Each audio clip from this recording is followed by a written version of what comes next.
Le Seigneur soit avec vous. Évangile de Jésus-Christ selon saint Luc.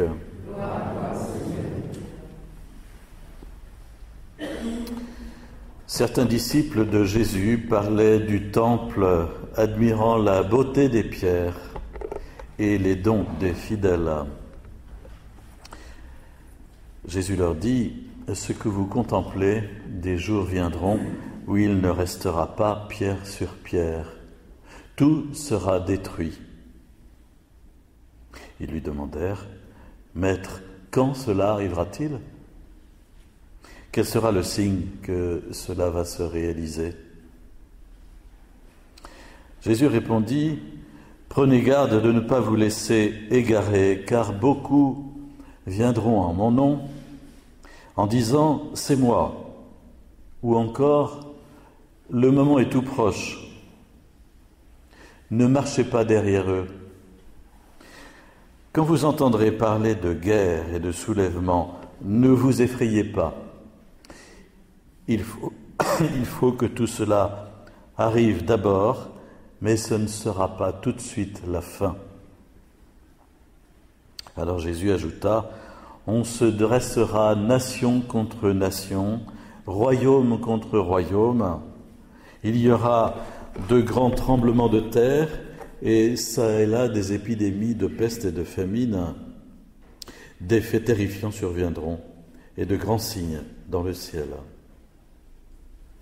Mais avant tout cela, on portera la main sur vous et on vous persécutera. On vous livrera aux synagogues. On vous jettera en prison. On vous fera comparaître devant les rois et des gouverneurs à cause de mon nom.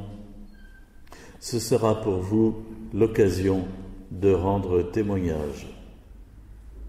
Mettez-vous dans la tête que vous n'avez pas à vous soucier de votre défense. Moi-même, je vous inspirerai un langage et une sagesse à laquelle tous vos adversaires ne pourront opposer ni résistance, ni contradiction. Vous serez livrés même par vos parents, vos frères, votre famille et vos amis, et ils feront mettre à mort certains d'entre vous. Vous serez détestés de tous à cause de mon nom, mais pas un cheveu de votre tête ne sera perdu. C'est par votre persévérance que vous obtiendrez la vie. Alors vous avez entendu cet évangile qui est un petit peu difficile à propos de la destruction du temple de Jérusalem. On est dans les derniers dimanches de l'année liturgique et les évangiles qui précèdent le temps de l'Avent portent sur la venue finale de Jésus à la fin des temps, puisque nous célébrons le dernier dimanche de l'année liturgique la fête du Christ, roi de l'univers, du Christ glorieux. Donc il est question de sa venue en gloire. Et donc nous relisons des passages des évangiles qui nous parlent, qui nous redonnent les paroles que Jésus a prononcées, qui sont des paroles pas faciles à comprendre. Par exemple ici, on a posé une question à Jésus sur le temple. Les disciples admirent le temple de Jérusalem qui était beau, il n'existe plus depuis l'an 70 après Jésus-Christ, donc nous n'avons pas idée de ce que ça a pu être, si ce n'est par des reconstitutions, des maquettes. Mais le temple était beau à voir et les disciples sont stupéfaits et admirent la beauté des pierres. Et derrière cela, les dons des fidèles, nous dit l'évangéliste Luc. C'est toujours important ça, de voir les sacrifices qui étaient consentis. Quand nous regardons nos cathédrales, n'est-ce pas, nous disons c'est beau. Mais en même temps, il faut voir aussi derrière le coût humain et les sacrifices qui ont été consentis par nos prédécesseurs dans la foi, qui ont bâti ces cathédrales, souvent pendant des générations. Ça se bâtissait pas, c'était long, un peu comme celle que Benoît XVI a inaugurée en Espagne dimanche dernier, la Sagrada Familia à Barcelone, une basilique dédiée à la Sainte Famille et qui est en construction depuis 126 ans. Eh bien, la construction des églises, des cathédrales, du temple de Jérusalem, ça avait duré encore bien plus longtemps que ça. Il a fallu 46 ans pour bâtir ce temple et toi, tu le reconstruirais en 3 jours. Au moins 46 ans pour le rebâtir, du moins. Et voilà. Alors Jésus va dire, mais vous savez, ça, il n'en restera rien. Une parole un petit peu dure. Il n'en restera rien. Et pour nous, nous pouvons nous dire aussi que ce qu'il y a dans le monde, peut-être un jour, il n'en restera pas grand-chose. En tout cas, génération après génération, nous passons notre temps à construire, puis ça se dégrade, puis quelquefois on détruit, puis on reconstruit. En tout cas, il reste quelquefois que des ruines. Alors on fait de l'archéologie, mais voilà, il ne restera rien. Et évidemment, les disciples sont intrigués, posent des questions. Quand est-ce que ça va arriver? Est-ce qu'on pourrait savoir? C'est toujours intéressant, on ne sait jamais. Si jamais c'était après-demain, il vaudrait mieux qu'on le sache quand même. Et Jésus ne va pas répondre à la question. Quand on demande à Jésus des réponses sur les délais, les temps et les moments, Jésus ne répond pas à cette question. Et Jésus va répondre à côté de la question, semble-t-il. Il va répondre en disant « Prenez garde de ne pas vous laisser égarer, car beaucoup viendront sous mon nom en disant « C'est moi ». Le moment est tout proche. » Autrement dit, Jésus est en train d'assimiler la destruction du temple de Jérusalem à son passage quelque part, à sa venue.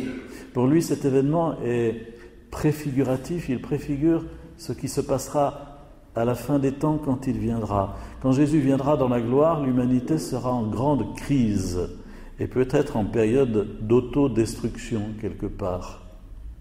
Et à ce moment-là, ce sera aussi le moment des sectes et des faux messies et des faux Christ. Beaucoup viendront en disant « c'est moi ».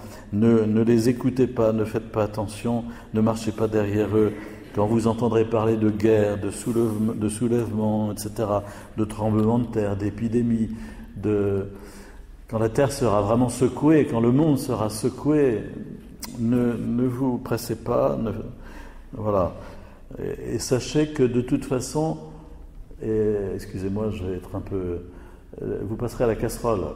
Jésus nous dit, vous serez persécutés. Vous serez persécutés. On mettra la main sur vous. On vous persécutera, on vous livrera. Et voilà. On n'échappe pas... Nous, chrétiens, nous n'échapperons jamais à la persécution. J'ai fait parvenir à certains d'entre vous cette semaine par email cette lettre des petites sœurs de Jésus qui étaient à Bagdad et qui sont à Bagdad et qui racontent la destruction, la façon dont des chrétiens ont été mis à mort dans une église le 31 octobre dernier. Nous n'échappons pas à la persécution. L'église est toujours persécutée, quelquefois largement, quelquefois à certains endroits géographiquement, mais elle est constamment en état de persécution. Et Jésus nous dit, je suis avec vous, ne vous frappez pas, je vous donnerai ce qu'il y aura à dire, je vous inspirerai ce que vous aurez à dire. Et Jésus nous dit que même dans les familles, il y aura des divisions et que certains seront livrés par leur propre famille. Ce sont des paroles difficiles évidemment, mais qui nous replacent devant un état de fait où il faut avoir les pieds sur terre. Il ne faut pas rêver. Être chrétien, ça n'a jamais été facile, mais être chrétien, en plus, c'est accepter d'avoir comme perspective que peut-être bien, il va falloir payer le prix fort pour être fidèle à notre foi. Et c'est ainsi. Et que peut-être bien nous serons tentés de nous échapper à ce moment-là et d'apostasier. Donc il faut nous préparer. Voilà, il y a tout cela qui est par derrière. Mais en même temps, c'est une vision intéressante pour nous chrétiens, c'est que la marche de l'histoire est orientée. Nous ne sommes pas dans ce monde en se demandant mais qu'est-ce qu'on fait là, à quoi ça sert, où est-ce que ça va, il faut construire une société plus juste, plus fraternelle, oui c'est sûr, mais enfin c'est tout le temps à recommencer. Comment ça se fait que ça marche si peu, hein? Nous savons que le monde va à une direction et qu'il va vers son accomplissement.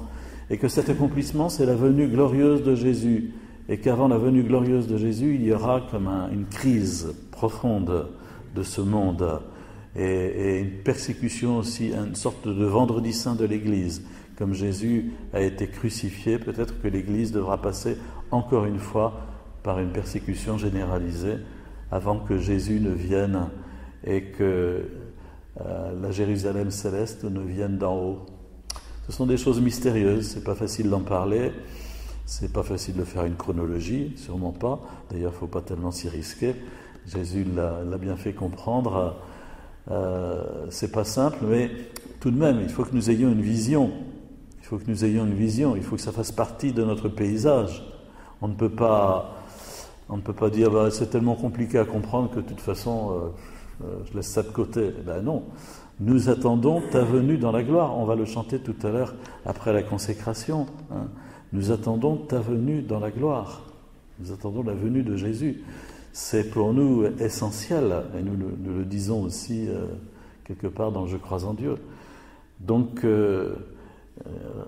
accueillons avec action de grâce ces évangiles qui nous sont donnés avant la fin de l'année liturgique.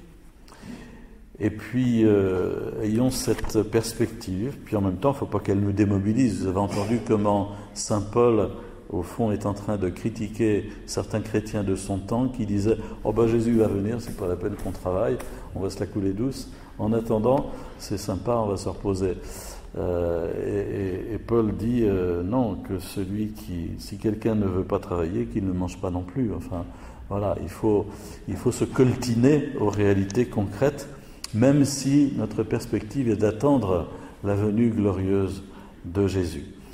Mais Jésus est là parmi nous, il nous donne sa parole, il vient s'offrir au milieu de nous dans le sacrifice de l'Eucharistie que nous célébrons maintenant.